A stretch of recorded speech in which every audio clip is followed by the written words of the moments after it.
নমস্কার বন্ধুরা, আজ আমরা বিষ্ণুপুরের কাঁটাবাড়ি অঞ্চলে এক নতুন কালী মন্দিরে যাচ্ছি।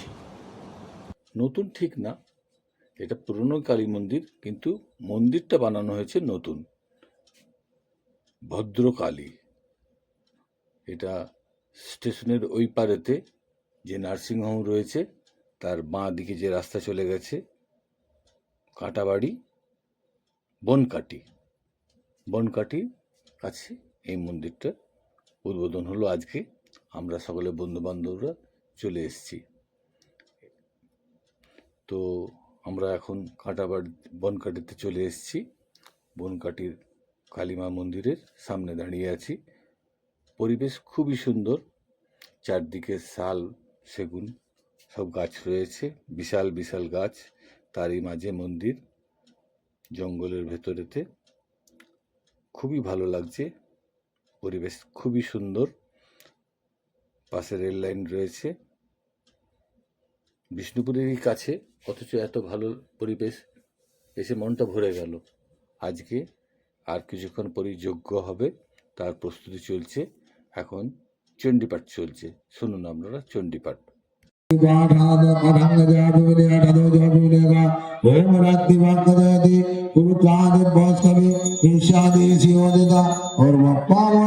और यदि सावादति तम निरुसुगारमद्गदोषोषं दिव्यायते अभेदुहासते तम आनन्दायश्चाभयं दीदिजं मन्नविश्रे विश्रे नमवस्दावय निन्दामश्वरिष्कता एकन्दन्दने भक्षिणं विनाशचतुर्जिना जवयालोकमोजं जवयस्ते नमर्वे पतानासुतना भव उपमानुविसत्तम एनमवात्तमहिष्टा ऊसरिणे वदादय।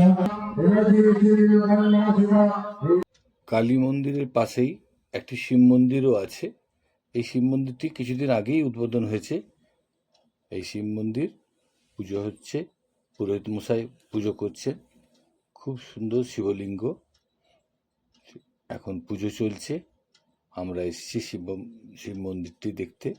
পাশেই কালী মন্দিরের পাশেই, এটা কয়েকদিন আগেই উদ্বোধন হয়েছে।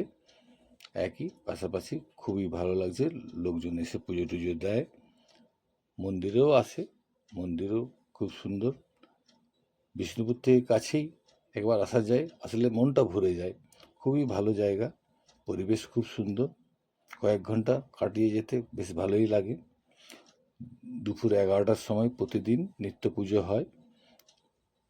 বিষ্ণুপুরবাসীরা যদি আসতে চান তো আসতে পারেন, দূরের লোকরাও আসতে পারেন।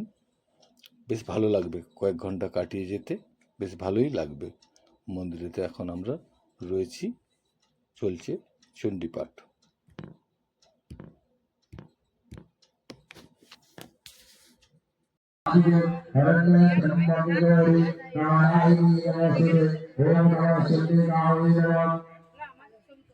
ओम नारायण नमस्ते नारायण गौरवरत्नो देवी सरस्वती देवा सदाशिवं ओम नमो नारायणाय नमः ओम नमो नारायणाय नमः ओम देवानो ओम गुरुदेवया एकनामनामि ओम ईश्वरनामना ईश्वर देवतेया बनाव भैरनामना प्रतीकाय महाराजा हार्दिक श्री ओम नमः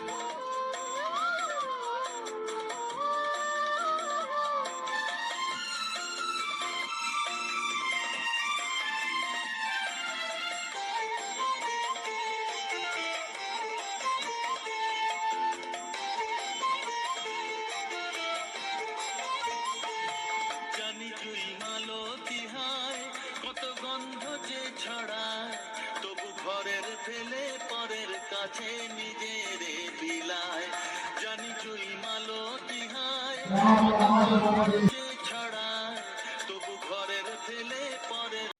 প্রচুর লোকজন, তাদের প্রসাদ পাওয়ার ব্যবস্থা আছে। রাত্রে খিচুড়ি ভোগ হবে, তারই আয়োজন চলছে। সবজি সব কোটাকুটি চলছে। রাত্রে খিচুড়ি ভোগ হবে, দুপুরেও খাওয়া দাওয়া ব্যবস্থা আছে।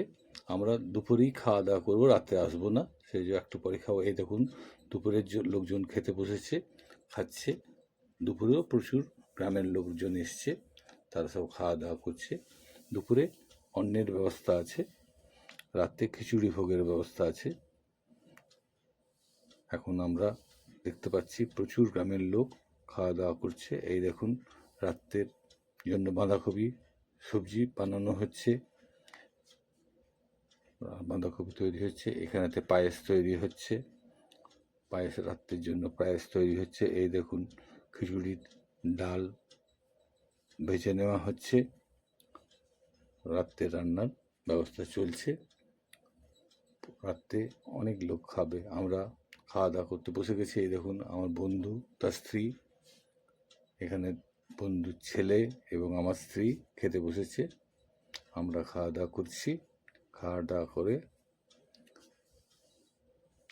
এখানে ব্যবস্থা আমাদেরই এক বন্ধু মুন্না সারাফ, ও এটা দেখভাল করছে এবং গ্রামের কিছু লোকজন আছে। আচ্ছা, আমাদের এখন ফেরার পালা, আমরা ফিরে যাব। ফিরে যেয়ে আমাদের খাওয়া দাওয়া হয়ে গেছে, বাড়ি ফিরছি। যাই হোক, খুব ভালো লাগলো, কয়েকটা ঘন্টা কাটালাম, খুব সুন্দর পরিবেশ। আপনারাও একবার দেখে যেতে পারেন, বিষ্ণুপুরের কাছেই। বা ঠিক আছে, আজকে এই পর্যন্ত। যদি ভালো লেগে থাকে সাবস্ক্রাইব করবেন, লাইক করবেন।